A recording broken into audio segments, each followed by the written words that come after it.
Con el permiso de la mesa directiva, compañeras y compañeros senadores, bienvenida, secretaria, al Senado de la República y también a todo su equipo de colaboradoras y colaboradores. Hemos escuchado con mucha atención su mensaje y tenemos desde luego a partir de ello o en relación a ello muchas preocupaciones.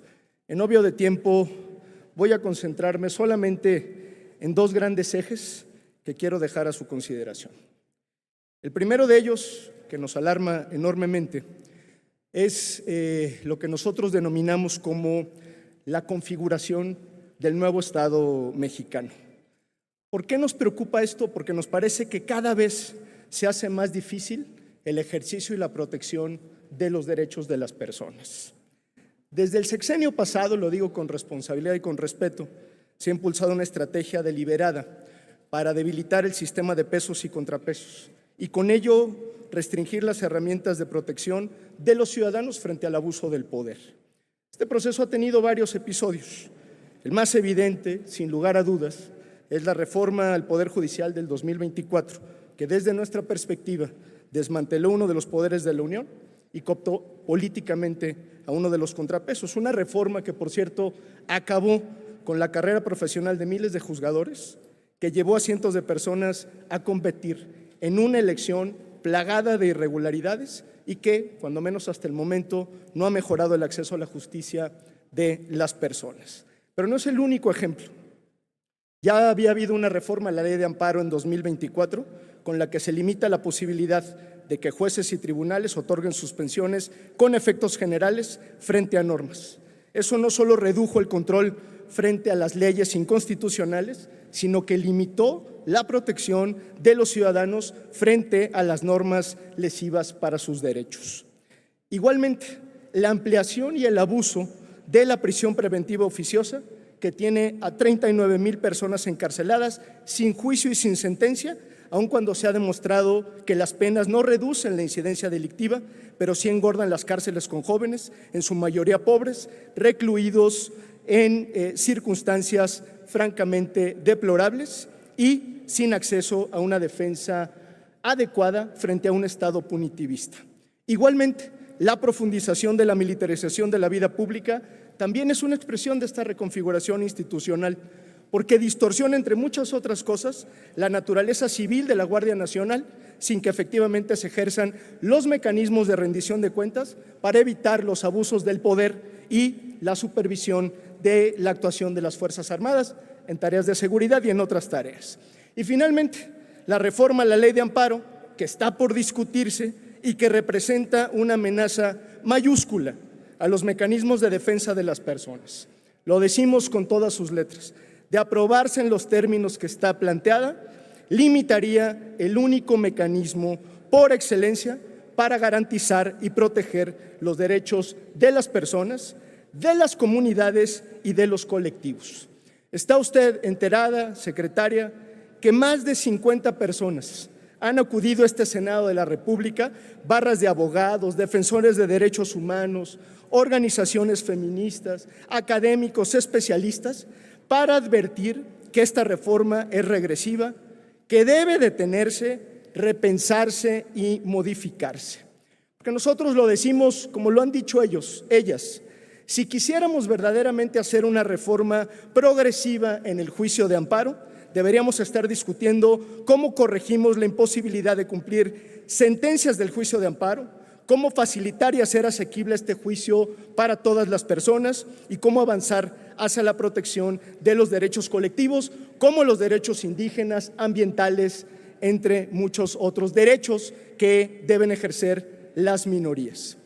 No dudamos, también lo digo con responsabilidad, que los recovecos legales del propio juicio hayan tergiversado su función, del juicio de amparo. Pero esta reforma concibe al Estado como si fuera la víctima de los ciudadanos. Y esto no es así, nada más lejos de la realidad. Desnaturalizar el amparo no es justicia social ni pone a la justicia al servicio de la gente. Por eso, frente a esta amenaza y lo que nosotros decimos deriva autocrática, ¿cómo le hacemos, secretaria, para proteger los derechos de las personas cuando desde hace varios años se viene diseñando un sistema que coarta los mecanismos de defensa de los hombres y las mujeres de este país. ¿A quiénes recurren las y los mexicanos vulnerados frente a un Estado que está haciendo todo lo posible para eliminar los canales institucionales que permitan procesar esas demandas? Nos preocupa que esta configuración no tenga un talante democrático. Me voy rápido para irme a la segunda gran preocupación y que tiene que ver con la reforma del sistema electoral. El gobierno ha anunciado una comisión de la que usted forma parte, donde han convocado a foros de discusión en el país. Una reforma desde el poder para conservar el poder. Una reforma que pretende, según se ha dicho, atentar contra el pluralismo democrático, la representatividad de los partidos políticos, el árbitro electoral y asfixiar, si se puede, la operatividad de los partidos políticos, fundamentalmente de las oposiciones en plural. ¿Qué garantía, secretaria, tenemos de que estos foros no sean una simulación como los de la mal llamada reforma judicial, que sirvan para legitimar una decisión que ya ha sido tomada desde el poder? Desde nuestra perspectiva, una reforma electoral debe surgir, sí, de la sociedad, pero también de la pluralidad de las fuerzas políticas, incluidas las oposiciones, no desde el poder y menos desde el poder hegemónico. Cualquier reforma electoral debe generar certidumbre y debe evitar cualquier tipo de regresión al pasado de partido hegemónico. Nosotros decimos que ni las cúpulas políticas, ni un gobierno centralista, ni una mayoría calificada artificial son quienes deberían de sentarse a negociar una reforma electoral, sino las personas, las militancias de los partidos políticos, las y los demócratas y la expresión plural de quien integra la sociedad mexicana. No podemos dejar de hacer notar que los grandes ausentes hasta el momento de esta discusión son, por supuesto, los partidos políticos, pero también el árbitro electoral, pero también los académicos, los expertos y un gran sector que debería estar opinando. Por eso me atrevo a preguntarle, y entro a la parte final, ¿qué compromisos tenemos de su parte para que en esta reforma electoral estén presentes las ideas que hoy están ausentes? Termino simplemente diciendo, en respeto al tiempo, por cierto, le otorgamos a la secretaria bien merecido varios minutos extras. Déjenme decir nada más que el endurecimiento de la vida electoral de este país, el enrarecimiento, pasa por lo vivido apenas hace unos meses en Veracruz. Se perpetró un gran fraude electoral en el estado de Veracruz. Ante el indiscutible triunfo del Movimiento Ciudadano, fuimos testigos de un gravísimo fraude en dos de los municipios más importantes de Veracruz, en Papantla y en Poza Rica. Lo digo con todas sus letras. Con la intromisión de la gobernadora del estado, Rocío Nale, se tomaron las oficinas del OPLE en amplios municipios. Se violó la cadena de custodia de los paquetes, de las boletas, y miles de votos de Movimiento Ciudadano se convirtieron en votos nulos de la noche a la mañana. Perdón por lo que voy a decir, secretaria, pero entre lo que hemos visto en este documental, Crónica del fin del PRI, que documenta de manera fehaciente las tropelías electorales, y lo que vimos en Veracruz, no hay absolutamente ninguna diferencia.